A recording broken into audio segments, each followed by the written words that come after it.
Your story might be the very thing someone needs to hear in order to keep going.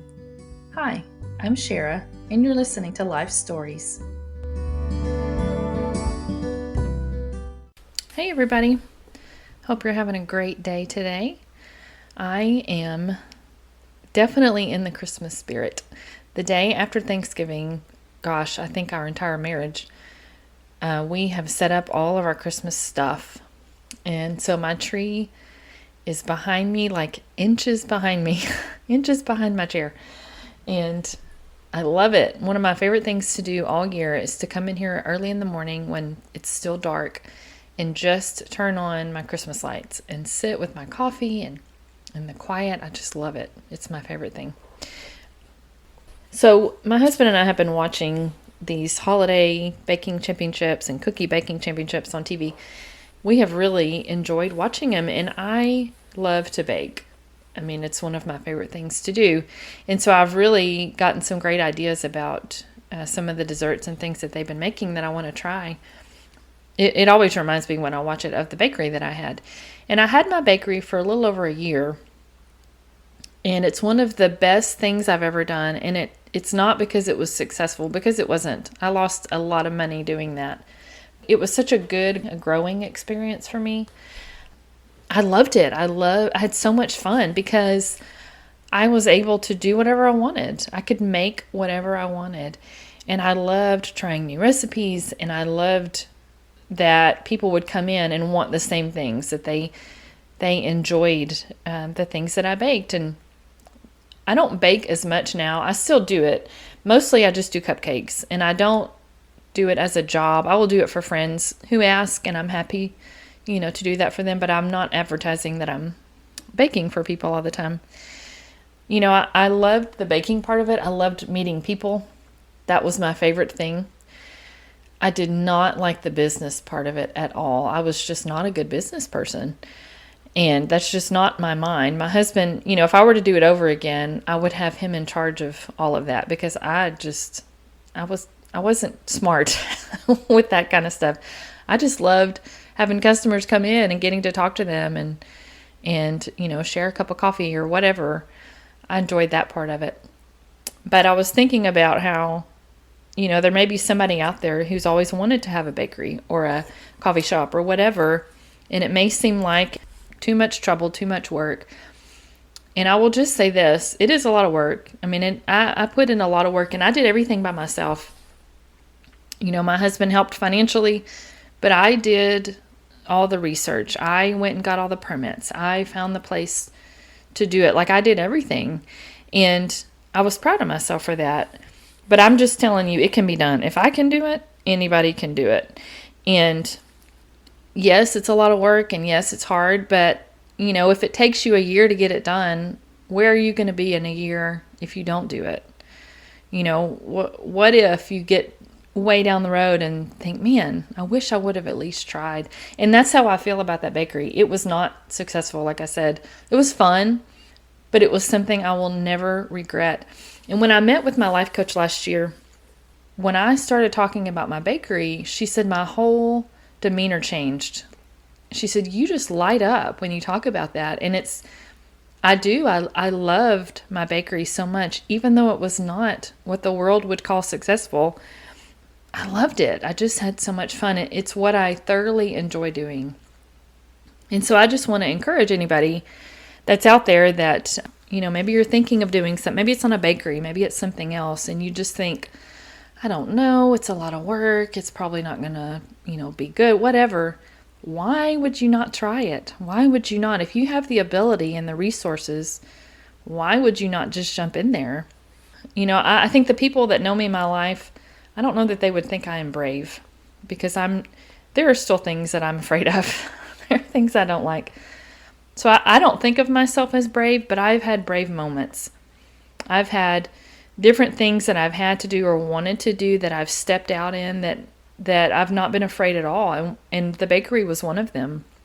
Like I said, I researched and did all the work to get the permits and make sure everything was up to code. And I did everything I knew to do. And I did it. And I wasn't afraid to try. I wasn't afraid to make phone calls and ask questions. And do what was necessary. And I had a plan every week and things that I wanted to bake, and I'd drive to Dallas and get my supplies, and that was really fun for me too.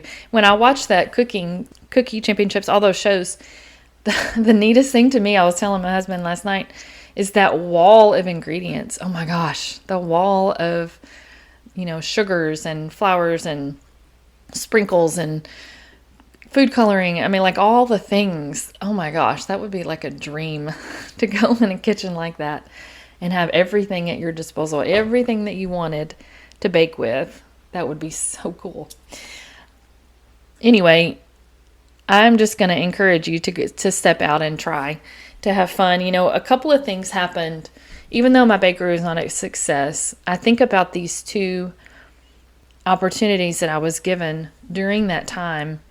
It's just crazy how it worked out. Aaron and I went to it was a gluten-free like a convention or something in Dallas, and my bakery was gluten-free. And I just wanted to see what else was out there. I wanted to talk to people. I wanted to learn new things. And so one booth we stopped by, I think it was like a pizza. The guy had pizza, and he was talking about how he had just gotten his product in Whole Foods. And I was like, wow, how did you do that? Like, what did you have to do? And he said that once a year, this is what I remember, it's been several years. Once a year, Whole Foods offered people an opportunity to come and share their products and talk about them. And I guess there's like a panel of people that, decide who they want to start taking in, what other vendors they want to take in. And so when I went home, I started researching, how do I find that? How do I get to be a vendor in Whole Foods? And I don't even know how this happened. I remember looking online, finding an email of somebody and asking questions about, how do I do this? When does this happen? What do I need to do? And somehow the person that got my email sent it directly to the woman who was in charge of gluten-free products that were coming into Whole Foods for 4 states. It was like Texas, Oklahoma, New Mexico, and I don't know, Arizona maybe? I don't know. There was 4 states. She was in charge of all of the gluten-free products in the bakery division in Whole Foods. So I don't know how I went straight from not knowing anything to getting to her, but I did. The guy sent my name and email to this woman, and then she emailed me back and said she would love to talk to me. She would love to know about my products. She asked when I could meet with her, and she was in Austin. I was actually the very next week going to Austin anyway. I had already planned on going. I was staying with my nieces because my brother and sister-in-law had to travel out of town for something. So I told her I was going and I could stop by, and so I did. I brought some products. It was totally God. I mean, I couldn't have made that happen on my own. I was, super excited to go. I met with her. She was very, very nice. I mean, I was so appreciative of the opportunity to meet with her because she was in charge of some big things. And the only problem was about 2 weeks before I got there, someone had filed a lawsuit against Whole Foods. I guess they ate something gluten-free, and I'm not sure if they had a reaction or what the problem was. But at that time, they stopped receiving any products from outside of their stores that was gluten-free. Like, they just put a halt to it. And she had no idea when that was going to change. She was still interested. She was still excited about what I was offering. But there was nothing she could do about it. And she was very sweet, and we talked about different flavors, and we talked about all the different ingredients and everything that was involved in those products. It was exciting to me to get to meet with her. It was a great opportunity that I was thankful for. Even though my bakery didn't work out, I will always be thankful for that time. And just the possibility of what can happen. Because who knows if that wouldn't happen again. I don't know if that it would be in baking. Maybe it's in something else. I never was able to put my products in Whole Foods. But just for the opportunity to sit and talk with her was awesome. Several months later, I had an opportunity to put my products in a local grocery store.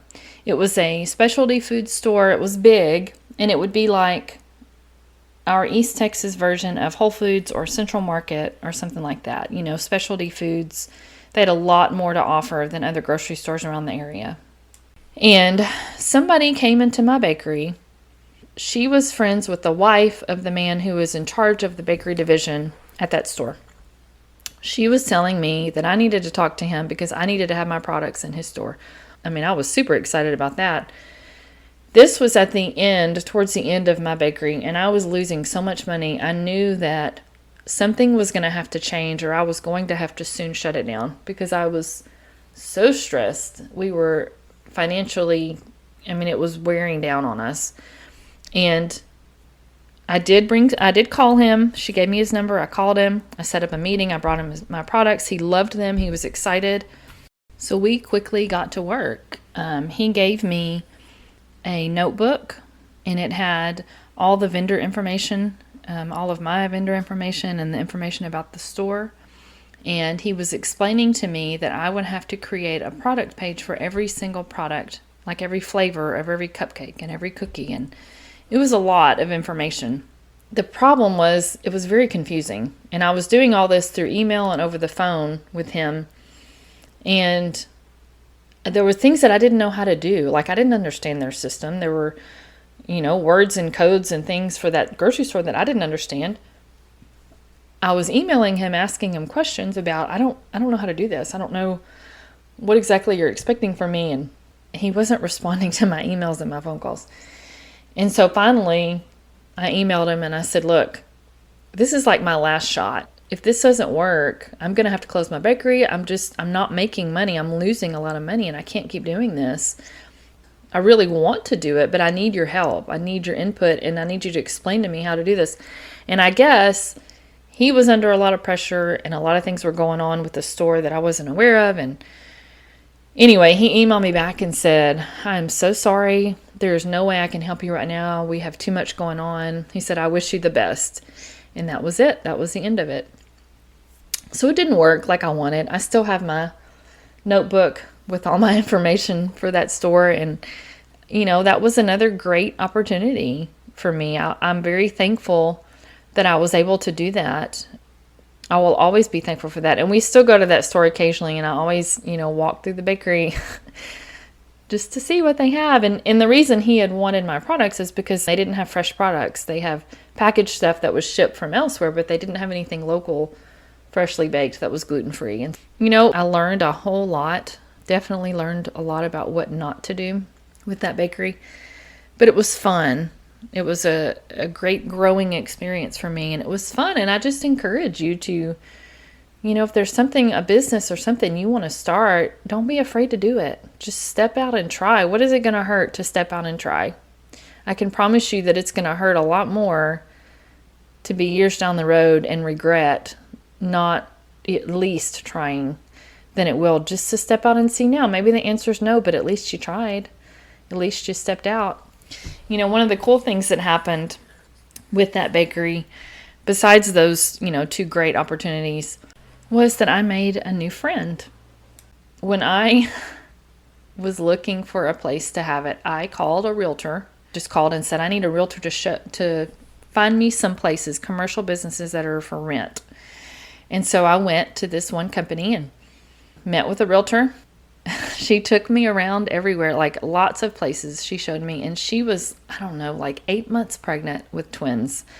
And she was so sweet. And she, didn't miss a beat. We got in her car and we drove around town and she showed me all these places. So sweet. Well, I ended up finding a place on my own. It was really cheap, which is why I wanted it. It was small, but it was perfect for me. I liked it. But anyway, I found the place myself. Well, years later, gosh, I don't know how many years later, my kids have always gone to the dentist. Like, we've always made sure they went every 6 months.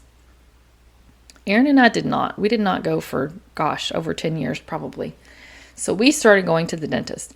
Well, when we did, there was a new dentist that was there that we started seeing. Well, this new dentist had a daughter that was autistic. And he was so interested in talking to my son. He's always very sweet and talks to him, when we go in. But he was very interested in him. And so Aaron went first, and he talked to Aaron about his daughter and about Colton. And then I went and I talked to him, and he kept telling both of us, I really want to have y'all to the house because, I really want to talk to Colton more. I want to talk to y'all. I want you to meet our daughter. And so eventually we did. And they were so sweet, just such a sweet family. We walk in and I go to meet his wife, and she said, I already know you. And I was like, what? And she said, I was the realtor that showed you around whenever you were looking for your bakery, a place for your bakery. She was. I remember she was pregnant with those twins. And anyway, it was just a neat little story, neat little blessing from that time in my life. Life is hard. Everybody knows that life is hard. I don't think anybody in this life can avoid hard stuff. So you might as well enjoy what you can. I realize that there are people that are going through very life-changing, heart-wrenching circumstances. And I'm not saying you should just be happy no matter what. I mean, we're human. Things are going to be hard. But I want to enjoy every bit of life that I can. I want to be brave and step out in those areas that I need to step out in. And I'm not always going to do that, but I'm going to try.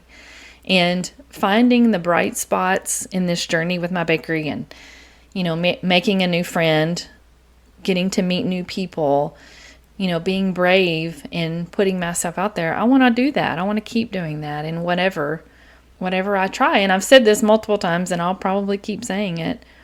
I'm not perfect. I'm not a master at anything, but it's not going to stop me from trying. And I hope that I can encourage you to do the same thing. Step out, be brave, go for that business or that tryout or whatever it is you want to do. I encourage you to step out and do it. I hope you have a great day today. Thank you for listening.